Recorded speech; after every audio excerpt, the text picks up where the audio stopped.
welcome to episode 16 of the Zeens and Roger Crochet Vlogcast.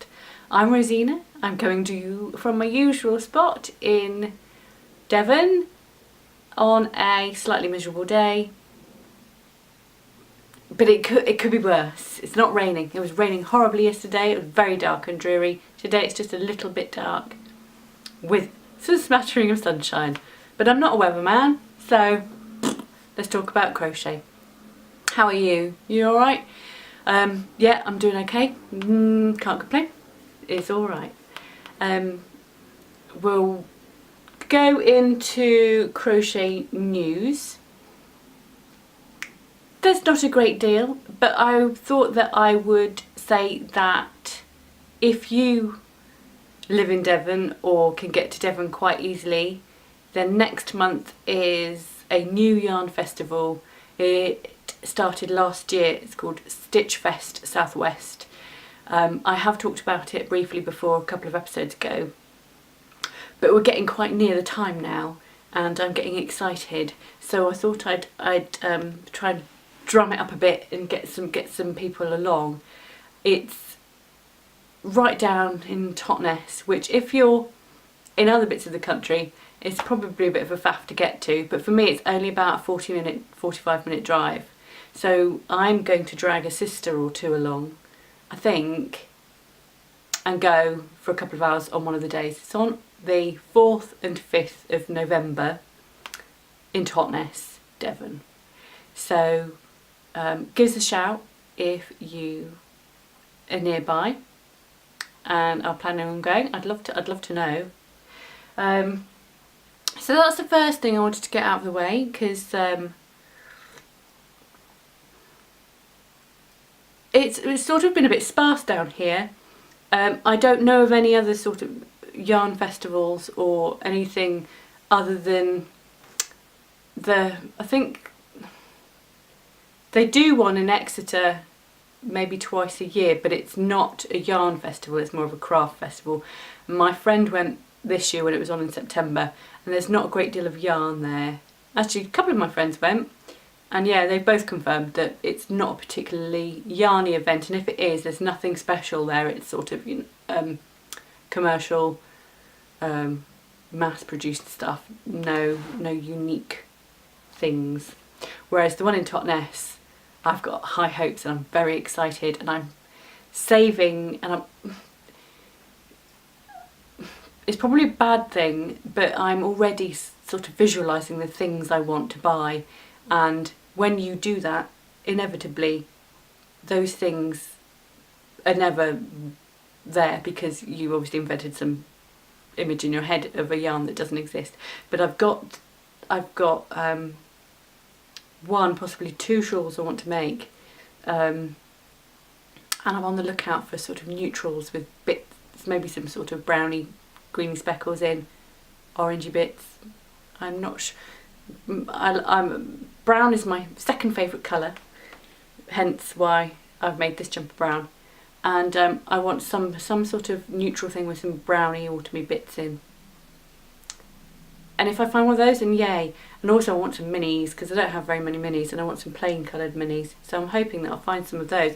And I did see on people's pictures of Yarndale that there were some plain coloured brights without too much sort of tonality going on, and people have bought those at Yarndale, and I think a couple of the vendors that were in Yarndale are going to be at the Stitch Fest. So we shall see. Looking forward to that. Maybe a bit too much. Yeah. So that's my crochet news number one. I don't really have news. The other thing I was going to say was, boy do I get a lot of things wrong. I don't even notice when I'm talking. I say one thing and I mean a completely different thing. You'll probably notice, especially last episode, for example. I think I said the wrong number twice for different things. One of them I corrected and the other one I didn't catch until after I'd put everything together. I get words wrong. I get yarn names wrong. I get all sorts of things wrong. I mean, and I do try and correct it where and when I can. But sometimes I'm watching myself going, oh, you know, just in day-to-day conversation, how often are people in their heads going, what is she on about? Because I pride myself on, I'm one of those people that like being right. And so what happens if I'm adamant that I'm right about something, but actually those people are going, no, actually you did say that other thing. It's really annoying to have it confirmed that I get stuff wrong. Maybe I just need to accept it and move on. So yeah. News item number 3. The Off Your Rocker Shawl is live. I published just after the last episode, didn't I? I said, didn't I, last episode, episode 15, I was due to publish, and I may have done it the next day. I don't know where it is. Oh, it's down.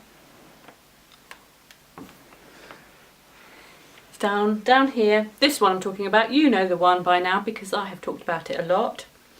It is now on Ravelry, and until the 16th of October, so that's a couple more days, there's a 20% discount on Ravelry. So if you want the discount, go now and go and buy it. And I'm really sorry if you're watching this after the 16th of October. Did I just say November?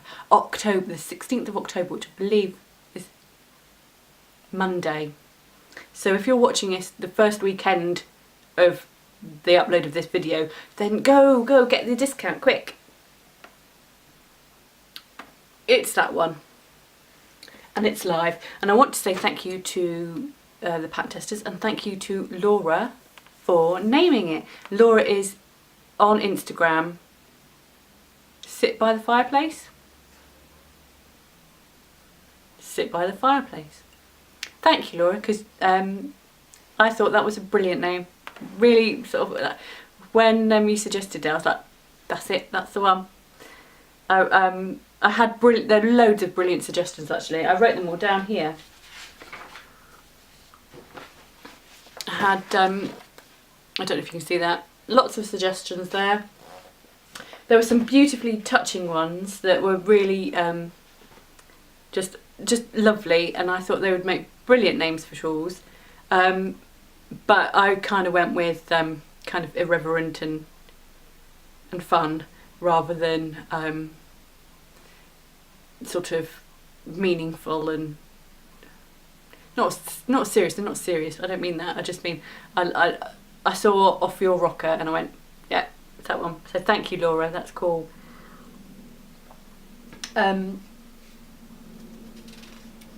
thank you everybody else, because I actually really liked every single suggestion that was made. And yeah. So thank you for that. Right, should I talk about my jumper? Just want to make sure I haven't forgotten, because sometimes I do forget. If there was somebody I wanted to thank or something like that, quite often, terribly, that's the one thing I forget to do. And I do think it's important to, as I've said before, give everybody credit. But anyway, so yes, my new jumper, which you can probably see, is my second colour block jumper by Cleckheaton. Now, this is interesting. I'm going to talk about this. I'll show you the jumper. This one is just blue and brown, and I substitute instead of doing 1, 2, 3 colours, I've just done one on top, and then the other two block bits are just one. I kind of got my maths wrong a bit and had to reorder, didn't I? And I ended up using one extra ball of the brown. And again, I never wrote down. I didn't write down which number of balls I used for it, which is really annoying. This is the small size. The next one I'm going to do is an extra small for my sister, because she's smaller than me. But I wanted to talk about the yarn, because this is Drops Lima, which is an alpaca wool mix. And when I made the other one, which I have worn to within an inch of its life already, it stretched quite a lot. I didn't block it because lazy, and I didn't need to because it actually fit perfectly. However, probably because of not blocking, it did stretch out quite a lot. Every time I wore it, it got a little bit bigger, a little bit bigger.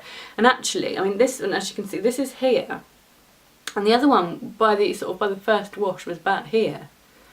I can't remember if it ever was here or just covering my hand slightly. I think my tension was slightly tighter doing this one for whatever reason. The only change I made was to go to a 4mm hook for the cuffs and the rim thing. Instead of using a 4.5, I went down to a 4, and it has made the cuffs a lot, and the neckline a lot tighter and a lot neater, and I didn't like it before. But this was a 5mm for the main body, and as was the other one. However, the other lazy thing I did was not wash it, and yeah, I just whacked it in the machine on a hand wash on the machine thing, and it shrunk and it felted. Nice one.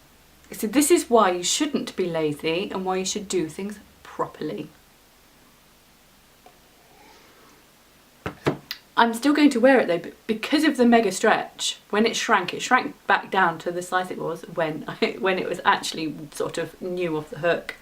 But I don't know if you can see, you probably can't see that it has felted. I don't know how to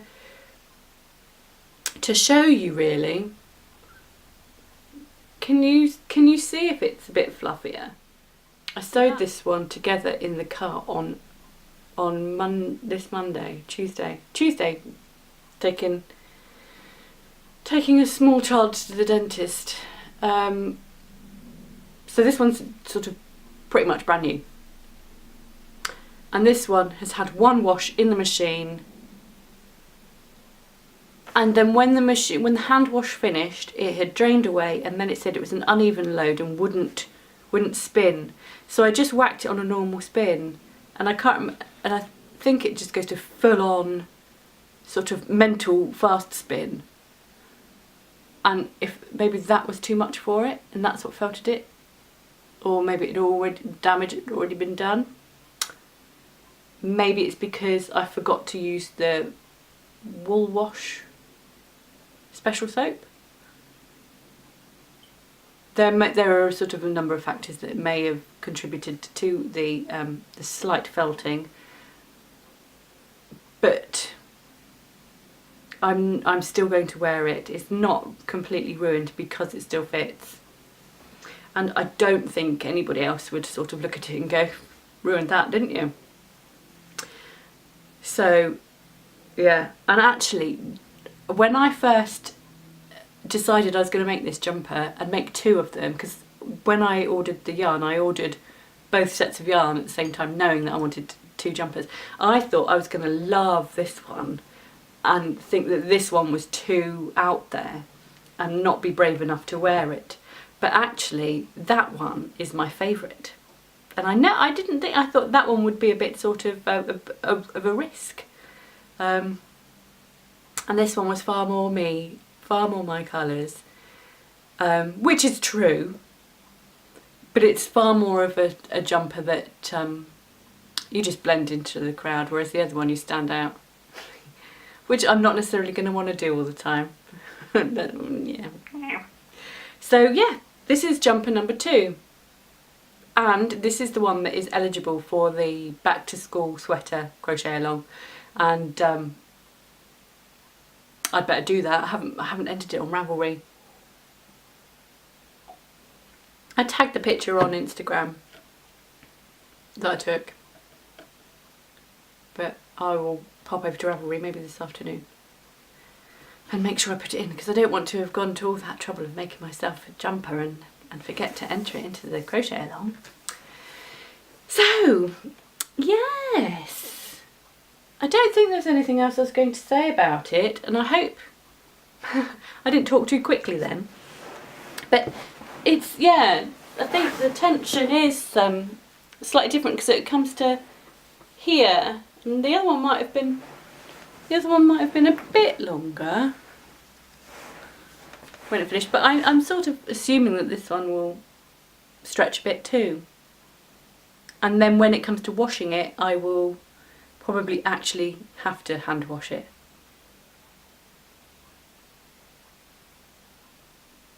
I'm sure I can make the effort.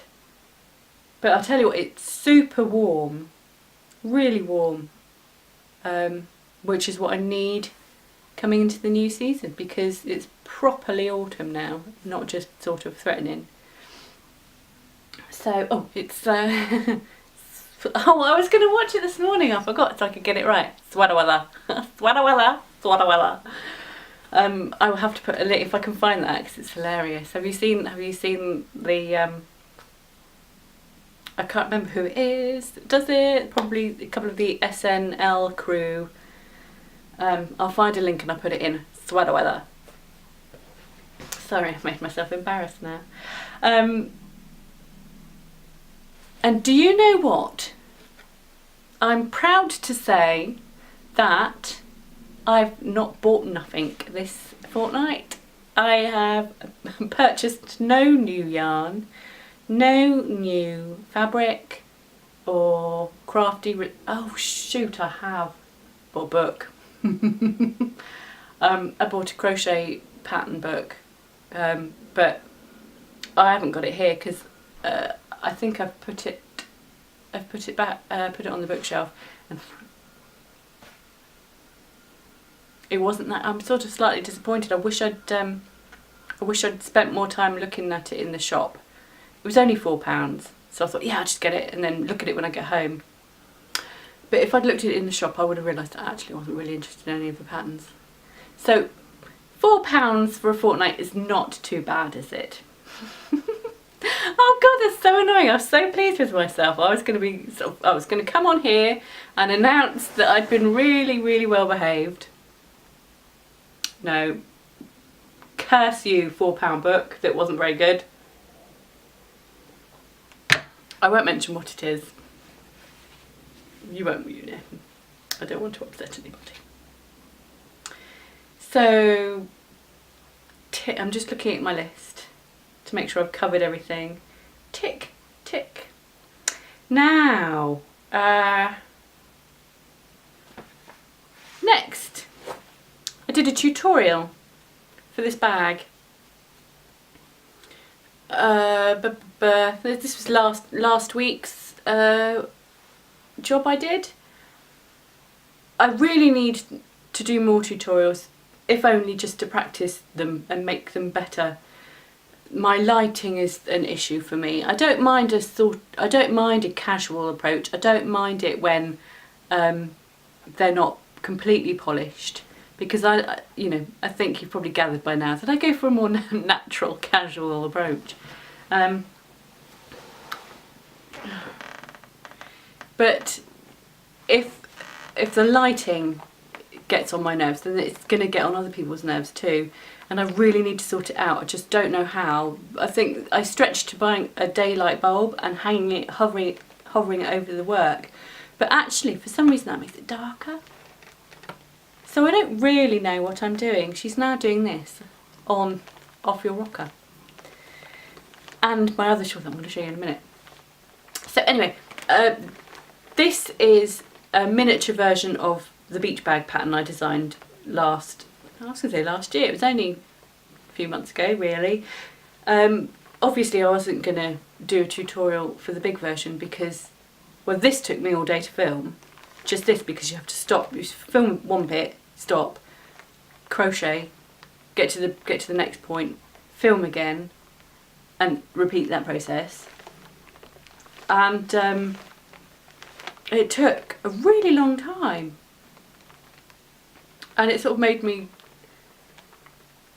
wonder about the sort of tutorials I should do, because anything more, and this is not complicated by any means, but if you're looking at big projects or sort of fiddly projects, then those ones are going to take a really long time to film. and they were, with this one I had about 13 or 14 different pieces of footage that I had to splice together, and that takes its time, and with technical things like that I do like throwing tantrums when it doesn't go right, and so it gets quite stressy. But I've written that I will put a link to it and stuff like that, and hopefully the lighting thing won't bother you too much. I'm not sure what to do, like if I get some big bits of white something and prop them up somehow to get some more brightness on there. What I ended up doing was sort of whacking up the lighting sort of during the editing process, but it's artificial. It looks sort of kind of rah. So I want to avoid that where possible. I don't know. But if you fancy making a little bag, the YouTube tutorial is up on my channel, and I wrote a blog post to accompany it with the PDF for the big version and the tips on how to change it to a small version. This is that burnout pop stuff I showed you last time. It's quite cute. It's a birthday present now for my husband's niece, my sister-in-law's little girl, who's going to be 4 next month. So this is for her, which I think is quite a cute little present. Then I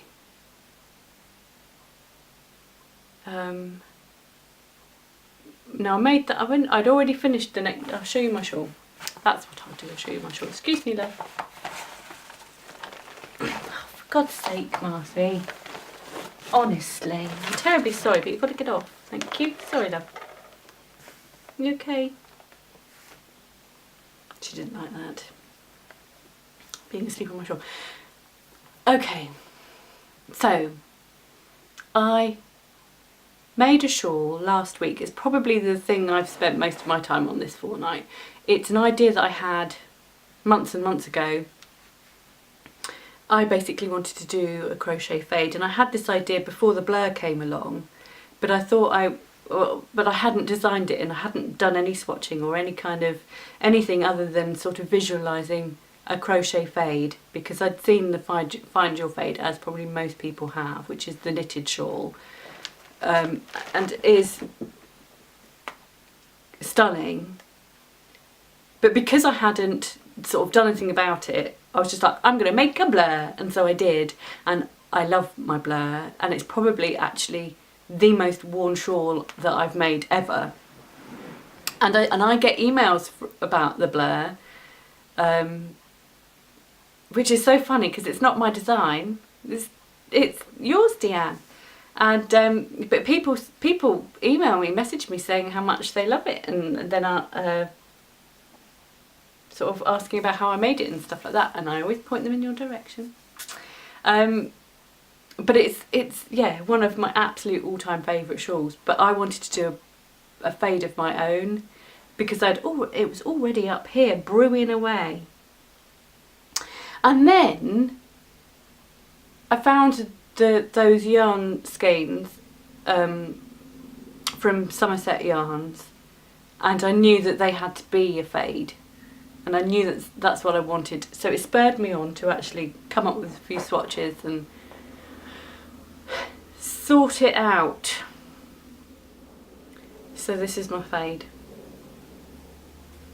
and it is really quite vibrant, shall we say. And you know, I really like it. I really like it. But it's just a bit of a, for me, I've shocked myself with the colours and how it looks. So much so that I posted a little section of it on Instagram and said, I can't remember what I said now, and I said I was going to come on here and talk about branding and stuff. But do you know, I don't really want to go on a massive brand rant, because some people seem to achieve like beautiful Instagram feeds and it makes you, and I'm envious, quite frankly. That is what it is about. You see, just every image works beautifully with all of those around it. Everyone knows it. Everyone, you know, and these feeds have, and the people that have, you know, have them have lots of followers, and therefore probably, you know, are seen by more customers. And so I was like feeling a bit, not down in the dumps about it, but I realised that just I'm not going to achieve that because I flipped too much from one thing to another and want to try all the things. But, you know, kudos to those that do it, because they do it so well, and it's a visual treat. But I had said something like, you know, up yours, I'm going to ignore the pressure of having to achieve those standards. And I wasn't, and I think a couple of people thought maybe that I was saying that kind of thing was rubbish, but no, I'm not. I'm just saying that I'm not going to do it because it's not fun. And Instagram, for me, is about having fun. And so it was about me sticking my fingers up to the pressure, not to those people.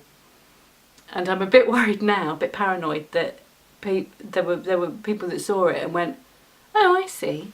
But that's honestly not what I meant at all. It's just that for me, having fun's more important. But honestly, everybody is different, and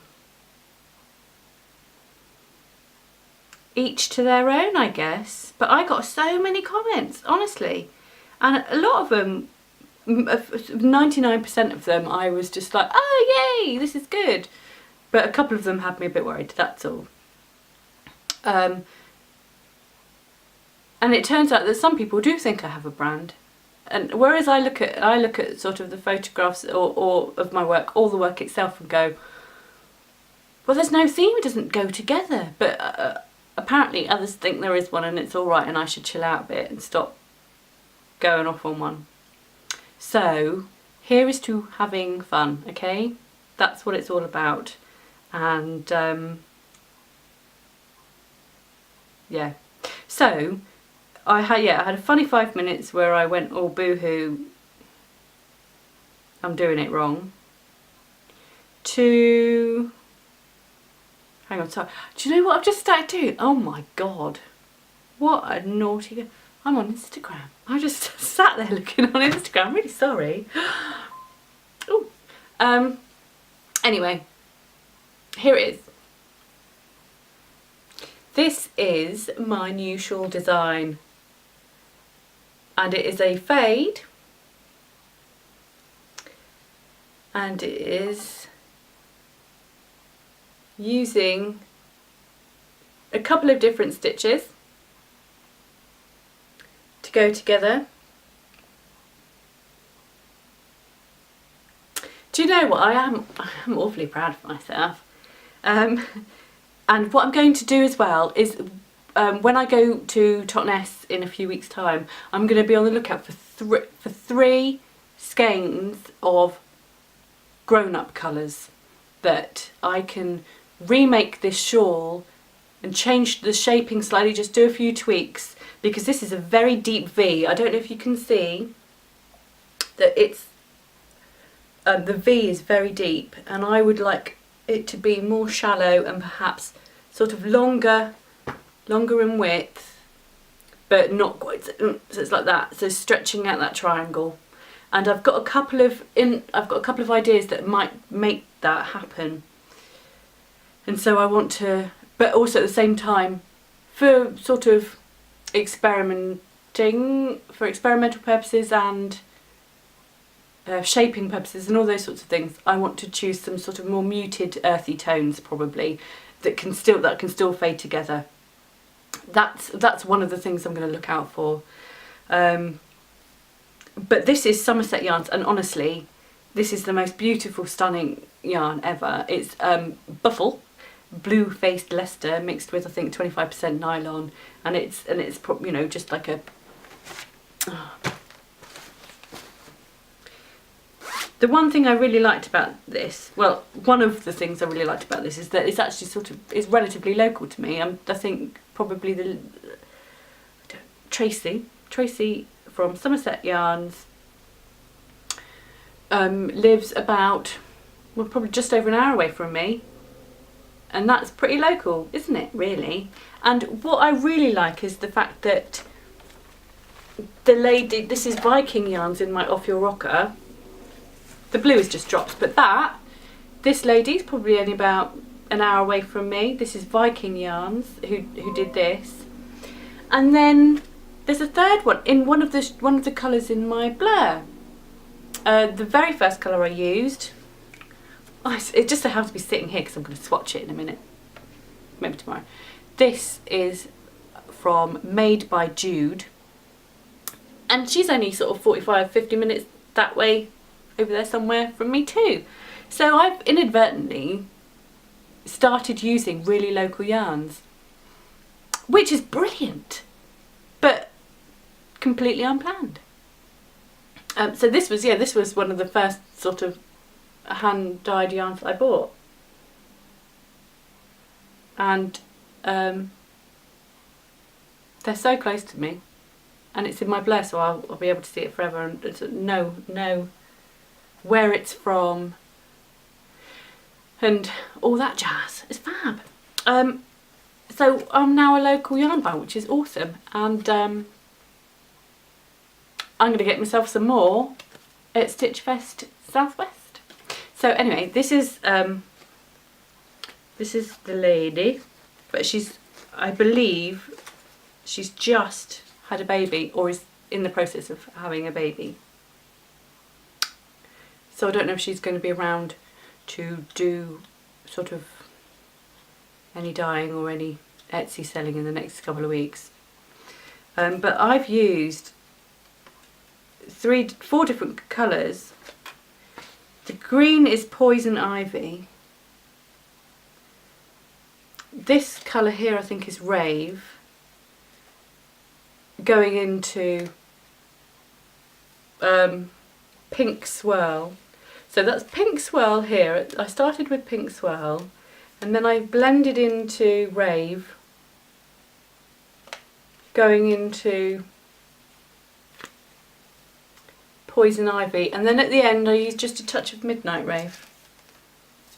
And I kind of I didn't use the whole skein on purpose because I really like it and I didn't want to use it all up. I wanted to have sparesies. And so yeah, but I mean my notes for this are atrocious, and I'm going to have to work really hard to try and translate it into a coherent written pattern, and it's so much easier just actually doing it rather than writing it up. I don't know, I think I might have given myself, I've bitten off a bit more than I can chew. So I'll fit it, honestly, I will fit into Totnes. If I wear this, I'll look right at the part. If you know about Totnes, I'll blend in perfectly. So you can wear it like this, and you can wear it like an old lady, old granny, which I do around the house, but not outside, not in public. But I think if I, like when I wear it around my shoulders, it goes past my bum. Goes past my bum, don't worry. I'm not going to show you my bum, don't worry. Or maybe I will. What do you reckon? I am not going to have this written up ready for sale for at least 2-3 weeks, and that's probably being, that sounds a bit optimistic to me, and that's probably, I think probably what happens is before I actually do it, I always feel really frightened about writing it up and sort of having to steel myself to sit down and do some proper work. And then once I'm sort of in the swing of it, oh, actually it's not that bad. Oh, it's quite easy really. Or it's not easy, well, I don't know. No crochet designer says that the favourite part of the designing process is writing up the pattern. I can tell you that. So I am going to call this, the name of this, it popped into my head, because I thought originally I was going to use far more of this dark grey colour. And so the name fit a bit better before I actually finished it, because I'm calling it Holy Smokes. Holy Smokes. Because it was like, when I finished it, that was the polite way of exclaiming my response when I was looking at it. Holy smokes. Holy with an E, because it's got holes.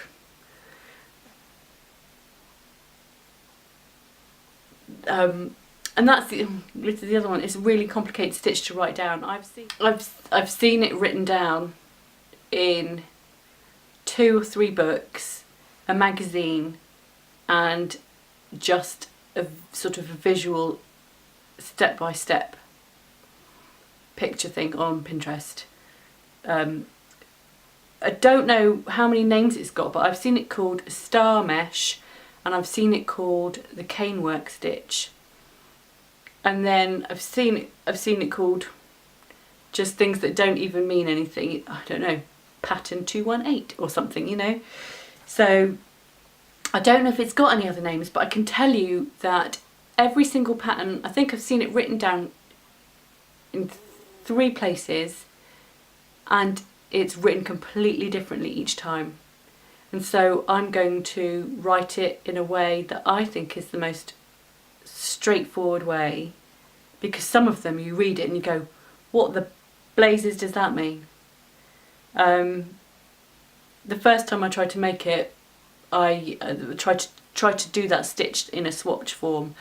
I got in a bit of a pickle because what was written made absolutely zero sense to me, and it wasn't until I saw that sort of a really old picture on Pinterest from a black and white book with it in stages that I kind of started getting an inkling.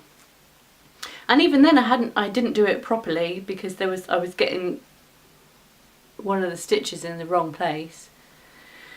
Needless to say, it's slightly daunting, but it's done, and that makes me happy, because it's really a bizarre feeling seeing something in real life in physical form when it's been in your brain for the best part of a year. And I'm just in love with this yarn, and it blended so beautifully. It was faded so beautifully into one into the other.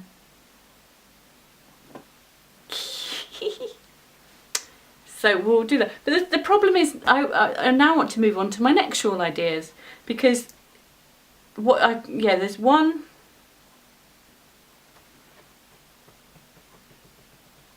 The one I said I'm going to find, the second version I want to make with Totnes gubbins, if I can find any treasures there. I'm sure I'll find some beautiful things. And the other one is, I want to use, I've got a whole bag here of, see that there's some of that left over, but in here it's basically all my little bits left over from various projects. So that's been left over from the 3 Springs shawl I did. This is left over from the Blur, as is this one. I've got so many different sort of leftovers in here, varying in size. I think that's a mini rolled up that I did start using, and then frogged the ugly thing I made with it. But lots of little leftovers. Just some are just like little bits, and some I've got more than others. So I'm going to make a shawl out of all of these. It's already got a name, and I've already swatched, and I've got sketches, and it's actually a development of a proposal I had for a magazine I've never worked for before, and they didn't choose it. They never got back to me, and so I'm going to do it on my own. And it has evolved anyway, because initially there weren't like load of different colours and stuff like that. Initially it was sort of maybe a bit more, not subdued, but I think that one might be quite interesting. So I need to find some stuff for, that's what I want the neutrals for from Totnes. If I can find some sort of neutrals to go with all of those, then I'm sorted, and I'll jump on that. But like, I've still got a couple of weeks to go before I can start on that, and the other one, because obviously I haven't got any yarn yet for it. So in the meantime, I'm working on some swatches for a couple of other shawls, because my mind is working 10 to the dozen at the minute, and I've got some ideas, just need to try and work out how to do them. I'll get there. So I feel like I'm going mad now, because it's like so many ideas. So if I'm coming across a bit crazed today, then apologies. It's just that this is what I'm like when I'm enthusiastic. So, yeah.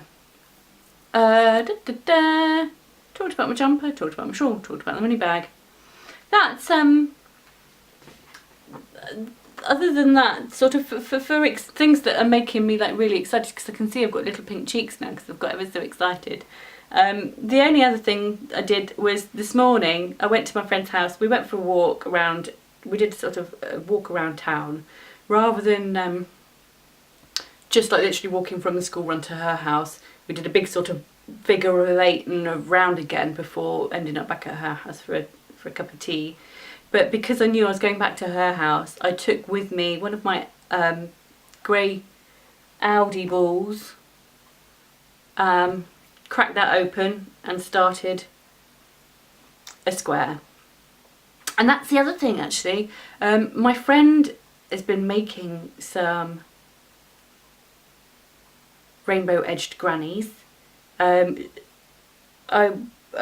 She's made one with navy blue is the main thing, and one with grey, and I don't know, she might have even made another one, but she tagged me this morning and said she'd made it. If you want to have a look, have a look at Erie McDonald. She's my mate. I don't know if I'll find her now. I'm following her on Instagram, so if you're dead keen on seeing what these look like, the granny edged blankets, in a different way other than the way I did it, have a look at Erica, Erie_McDonald. Hi Erica! Oh, I don't have to know she watches these, she's too busy crocheting. Oh wow, look at that! See, navy blue centre with a rainbow edge. Oh, that's really pretty. I've only just seen that. When did you post that? 18 minutes ago. Oh, I like that. I'll just heart it. Double tap. Oh, that's awesome. Yeah, she's gone rainbow edged crazy. I'll find her in the playground later and have a chat. So anyway, that's so I'm making a grey one. She's already done a grey one as well, and then somebody else has done a grey one. So because I said, didn't I, last time I poked about with my Aldi yarn. So because it's, yes, I had nothing, you know, I have to, if I go around somebody's house or whatever, I'm pretty much always gonna have to have some crochet to take with me, so I can sit there, you know, I need to do something. Can't just sit there and have a gossip. I have to gossip and crochet at the same time.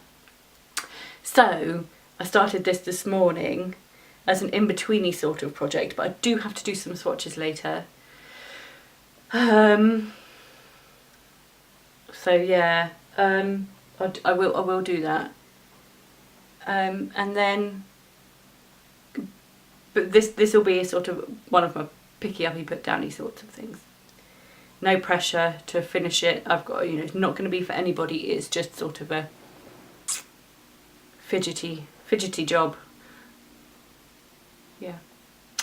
So there's that. And what's the date today? It's like the 12th, I think. In a couple of weeks' time, the same weekend as the yarn festival, it's the tar barrels, and I'll be going to that. I've got one sister coming to stay, and I think the other one's going to come as well. Actually, I might ask her if she wants to come to the yarn festival as well.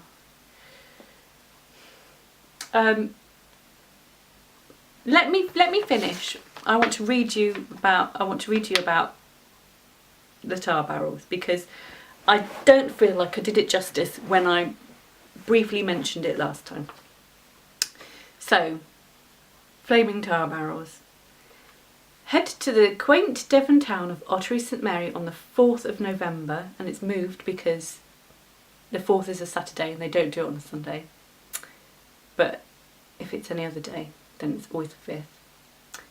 Join thousands of other adrenaline seekers for a tradition that ignites excitement, the annual rolling of barrels. This ancient tradition has continued for hundreds of years and is commonly believed to have started just after the gunpowder plot of 1605. Whatever the roots, the honour of carrying the barrels is fiercely defended by local families who have had the tradition passed down through the generations. Throughout the night, 30 barrels are lit outside the pubs and inns that either once existed or still exist today, and are carried through the streets in groups arranged by category depending on age and gender, ranging from young children to seasoned veterans as the night progresses. The carriers pass the burning barrel from one another before running and spinning in a frenzied fireball through the busy crowds. For many who are not familiar with the tradition, the very notion of the night is absurd. But every year, the event sees thousands of new spectators ready to experience this unique display. The Ottery tar barrels will leave you with an experience you'll never forget. That sounds pretty awesome, hey? Anyway, thanks very much for coming to join me today. Battery's flashing, better be off. I'll see you next time, and yeah, thank you ever so much for watching. Cheerio, bye bye.